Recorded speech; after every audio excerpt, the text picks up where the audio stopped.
he died from autoerotic asphyxiation. And for my dad to say, huh, you don't usually die that way. And I was like, at what time you were considered an academic expert on autoerotic asphyxiation? To which he said, I mean, it would have been all sexual perversions. Now, that's what they called them at the time. We do not call them that now. So anyway, that's how I learned that my dad was a secondhand expert on autoerotic asphyxiation and other things that I need to never imagine my dad doing. All right, here we go. I'm going to pretend I'm pushing record because that feels right. Okay, I'm pressing record. Boop. Hi, everybody. I'm Lauren Howard. I go by L2. Yes, you can call me L2. Everybody does. It's a long story. It's actually not that long a story, but we'll save it for another time. Welcome to Different Not Broken, which is our podcast on exactly that there are a lot of people in this world walking around feeling broken, and the reality is you're just different, and that's fine. No, well, actually, I was going to say nobody was harmed in the making of the story, but that's not actually true. I don't remember how we got on the subject. I know we were sitting at lunch one day at our office.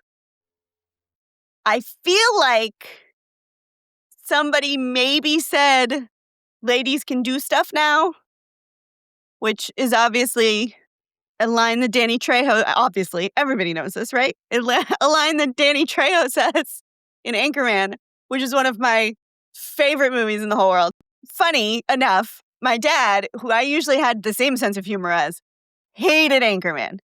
He hated it. He was like, it's the stupidest movie I've ever seen. And I was like, yes, that's the point. I think somebody said, ladies can do stuff now, to which I said, I was trying to remember who the actor was. And I said, I always get Danny Trejo confused with David Carradine. Why? I don't know. There is almost nothing similar about those two individuals. But this was not that long after David Carradine had died. And also, I could never remember the name David Carradine, so I just called him Kung Fu Fighting. Because as far as I was concerned, that was his name. So I said, man, I always get him confused with Kung Fu Fighting. And my brother said, oh, David Carradine? And then he made like the face like, yeesh, because he had recently passed away of an autoerotic asphyxiation mishap, was my understanding. Now, these are not things that we ever would have had a problem talking about in front of my dad. We talked about everything in front of him. He was a psychiatrist. Nothing fazed him. It was fine. There were no rules. He basically asked, like, why did you guys both make that face at the mention of David Carradine? And we said, well, he died recently. And he goes, oh, that's it? And I was like, well, he died. It is suspected that he died during autoerotic asphyxiation, which when you say to your dad, you maybe think that they're going to be like, oh, or blush, or be like, let's not talk about that. Not that I would have expected that from my dad, but I expected the reaction to be like, let's retreat from this conversation because we're eating lunch. What I didn't expect to get from that conversation was for me to say, well, he died from autoerotic asphyxiation, and for my dad to say, huh, you don't usually die that way. That pause, that is nowhere near the length of the pause. All heads snapped toward him and went, sorry, I'm gonna need more context. Excuse me? To which he explains that your body has a mechanism basically so that you don't choke and die when you are voluntarily choking yourself, and that it is very rare to die during that act, even during sex. Oh, okay. And I was really scared to ask this next question because this could go so many ways. He was 42 when he got married for the first time. There was plenty of time for weird shit. Not that that's weird if that's what makes you happy, but it's weird when it's your dad, even when your dad is my dad. I think he read the room and was like, I should probably explain more about what's happening. He's like, no, I think he went to say I actually have experience in this. And then he stopped himself and was like, wait. And he goes, published a paper on this in the 70s. There was a gentleman who filmed himself at the time in the middle of that act who died while doing it. That he was studied because 1, it wasn't supposed to happen, and 2, it meant that there was a brain mechanism that wasn't working correctly. And so I had a friend who was a pathologist and I was the psychiatrist, and we did a joint paper together on it and presented it at conferences. To which I said, please, there's a guy who made amateur pornography. You somehow found the video, watched it, and took it to academic conferences. To which he said, straight-faced, I not only watched it, I edited it. Now, mind you, this was in the 70s, when editing video meant physically looking at strips of film that he had to physically chop and then reconnect so that he could present this along with his paper. I was mind blown. I could not, I'm very rarely speechless even today. I mean, this was like 15 years ago. I'm still kind of speechless. I'm like, you did what with who? You did what with your best friend? That's strange. So this leads me to say, how many conferences did you take this to? And he goes, it was late 70s. It probably was a lot. He was like, we traveled the conference circuit with it for like a year. And so it was a lot. And I was like, at what time you were considered an academic expert on autoerotic asphyxiation? To which he said, well, I mean, it would have been all sexual perversions. Now, that's what they called them at the time. We do not call them that now. So I was like, so again, I want to clarify. You at one point were considered like the nation's expert on quote unquote sexual perversions. To which he was just like, yeah, and went back to eating a salad. And I just, to this day, it's one of my favorite stories to tell because I still think it's hilarious and I can't tell it without absolutely losing it. I also need to be clear, every psychiatrist is like that. There is not a psychiatrist out there who is not a little bit batshit. And they have stories that the rest of us are like, what? And it's just normal to them because they deal with this all the time. So anyway, that's how I learned that my dad was a secondhand expert on autoerotic asphyxiation and other things that I need to never imagine my dad doing. And the exhale of relief that came out of my mouth when I found out it was only because of his job and that I wasn't about to get a story that I was going to have to bleach out of my mind's eye. I think I started first thinking, like, what if we make a tarot deck of, I don't remember. It was something like very timely. And then the more of them that popped into my head, the more that I was like, okay, what if this is the, like, no one could have predicted this deck? Well, the first one that I asked for was a card for Sofa Lothario, which is just JD Vance. And that one took a little bit of time to get to, but I was like, oh, this is amazing. I tried to make one for Little Lord Fuckalon, which this is new because I've used it twice before. Once to make a picture of Trump as Angela Bassett walking away from the burning car, except the burning car was a Cybertruck. And it let me do that. And then another time to make a picture of Donald Trump as Fanny Bryce saying, "Dear Mr. Arnstein," for the day of his parade that was about to get rained out. Because don't rain on my parade, obviously. So those are the only 2 times I'd ever used this before. So it kept saying I wasn't allowed to make basically mean stuff about real people. So I had to trick it into doing it, which I did a couple times, but it would not make Little Lord Fuckalon. It would not. So I ended up with Dime Store Tony Stark because it would not let me make Temu Tony Stark, which I tried. And it's a guy, I think he's in a suit because it wouldn't let me put him in a stupid hoodie, but he's in a suit with a bunch of characterized Shiba Inus behind him. And the tarot decorations are all hidden rocket ships. It's the things we never could have predicted deck.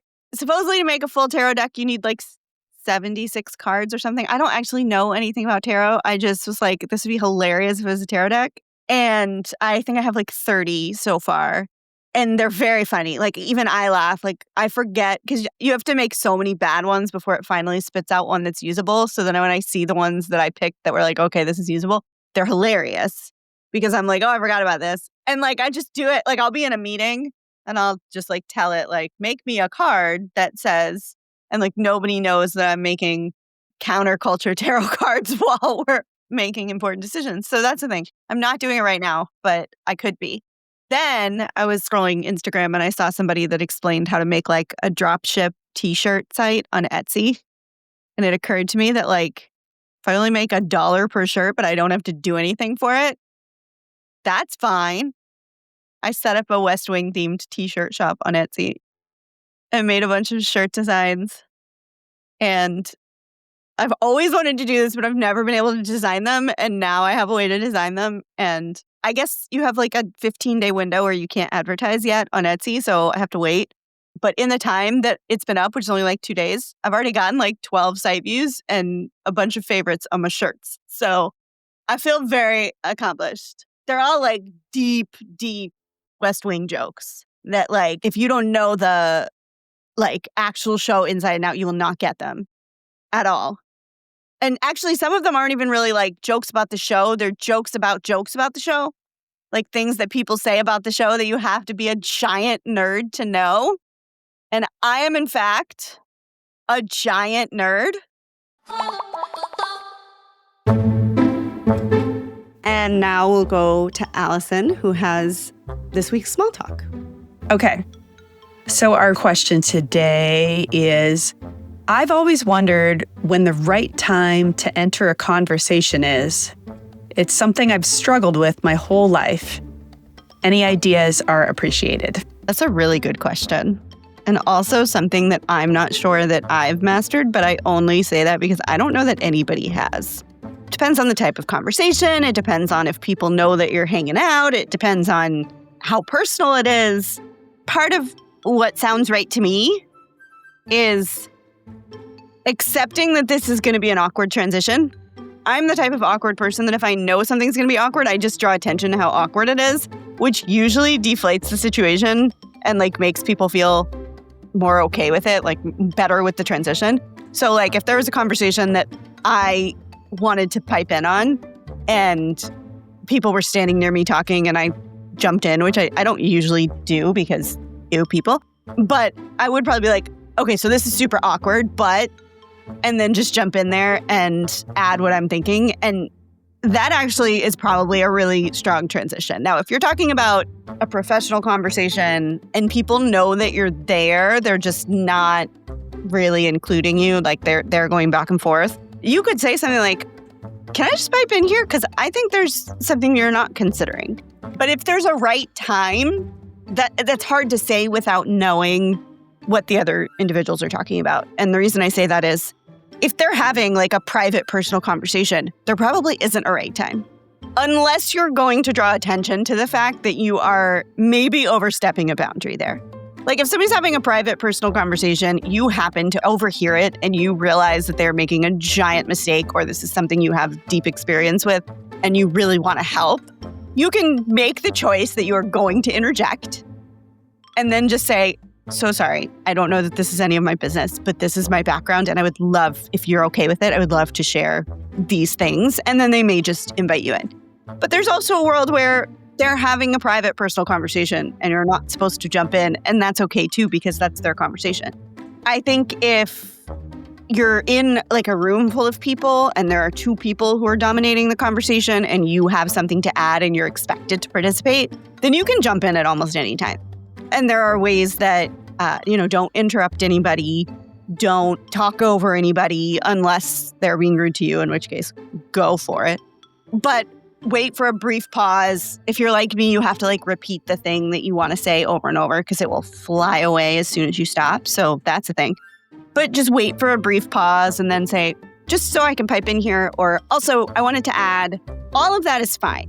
I think maybe the point is trying to not make it awkward when it has the potential to be awkward anyway. Just prolongs the awkwardness and probably makes you more anxious. Like if you just address that up front, like I'm piping in here and you maybe didn't ask my opinion, it's probably way simpler than it feels. Just like imagine like you're driving along and everything's fine and then you almost miss your turn and you have to veer off really quickly, but then you stabilize once you're on the turn and you're moving in the right direction. That's kind of what you're doing. And like, there are times when that is disastrous, but 9 times out of 10, it's fine. It's just a little uncomfortable while you're making the turn. And so that's kind of what you're doing. Can I guarantee that everybody is going to have, a great response and welcome you in? Not really, because who knows what they're thinking. But if it's something that you are comfortable interjecting in, if it's a conversation that you are welcomed into, if it's a conversation that you think you can find a place in, if it's a conversation that affects you or that you have some interest in and you want to make sure that you're heard in that, it is perfectly acceptable to jump in. And my trick, whether this is right or wrong, my trick is if it's going to be awkward, like immediately make it awkward. Let them know that this is awkward. You're recognizing that. Soften the blow and then jump in with what you need. And then you can bounce out whenever that's appropriate. Thanks for being here, guys. Have a good day. Love you, mean it.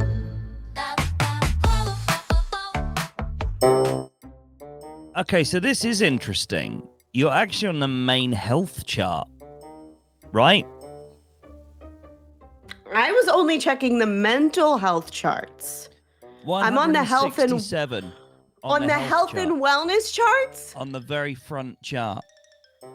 Holy shit! Now that is something to celebrate because that basically means you've gone through the mental health bit and you've qualified for actually, this is such a big show in that chart. It's going to surface to the main chart now.